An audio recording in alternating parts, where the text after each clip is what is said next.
పల్నాడు జిల్లా Narasaraopet irrigation SC కార్యాలయంలో ఉద్యోగుల ఆందోళనకు దిగారు. ఎస్సీ కృష్ణమోహన్, ఈఈ సుబ్బారావు వేధిస్తున్నారని ఆరోపించారు. ఇటీవల తమ సమస్యలు పరిష్కరించాలని ఆందోళన చేపట్టామని, ఆందోళన చేపట్టిన ఇద్దరు ఉద్యోగులను వెంటనే లింగంగుట్ల నుంచి మాచర్లకు బదిలీ చేశారని అన్నారు. దీంతో ఎస్సీ, ఈఈ తీరుకు వ్యతిరేకంగా నేలపై కూర్చుని నిరసన తెలియజేశారు.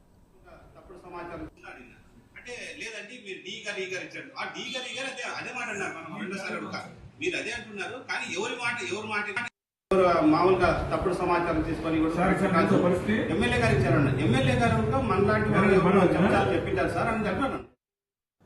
ఎన్హెచ్జేసి సర్కిల్ నర్సరావుపేట పల్నాడు జిల్లాలో ఇక్కడ పనిచేస్తున్నటువంటి నాగరాజు కొండారెడ్డి మా రాష్ట్ర నాయకత్వంలో కార్యదర్శిగాను, కోశాధికారిగాను మరియు అధ్యక్షులుగా పనిచేస్తున్నారు.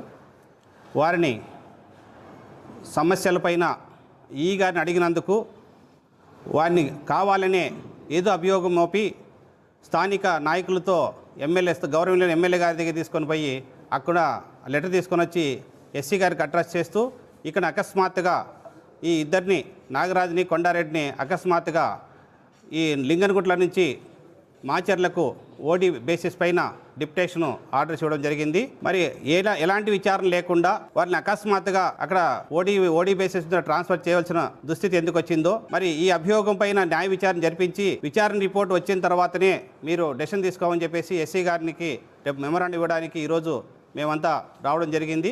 లింగంగుంట్ల సర్కిల్ పరిధిలో గల వర్క్ ఛార్జ్డ్ ఎంప్లాయీస్ యొక్క సమస్యలపై మేము 4/3/2025 మా సభ్యులు, వర్క్ ఛార్జ్డ్ సభ్యులు మా దగ్గరకు వచ్చి మాకు ఇబ్బందిగా ఉన్నది, ఈ విధంగా జరుగుతున్నది అని చెప్పడంతో, మా నాయకులకు చెప్పడంతో మేము సంబంధిత అధికారులైన ఎగ్జిక్యూటివ్ ఇంజనీర్ వారిని, డిప్యూటీ ఎగ్జిక్యూటివ్ ఇంజనీర్ వారిని కలవడం జరిగింది. ఈ సమస్యల పరిష్కారానికి కోరడం జరిగింది. వారు మేము సమస్య చెప్పక తడువే ఎగ్జిక్యూటివ్ ఇంజనీర్ వారైన గెజిటెడ్ ఆఫీసర్ గారు పరుష పదజాలంతో, అసలు దూషించని పదజాలంతో, 4th క్లాస్ ఎంప్లాయీస్ అయిన మేము కూడా మాట్లాడలేని సంభాషణని ఆయన వాడుతూ, అంతమంది ఎగ్జిక్యూటివ్ ఇంజనీర్లు, డిప్యూటీ ఎగ్జిక్యూటివ్ ఇంజనీర్లు, అసిస్టెంట్ ఎగ్జిక్యూటివ్ ఇంజనీర్లు ఉన్నా కానీ అనే పరుష పదజాలను వాడుతూ మా యొక్క వర్క్ ఛార్జ్ సిబ్బందిని భయభ్రాంతులకు గురి చేస్తూ వారి యొక్క పోకడ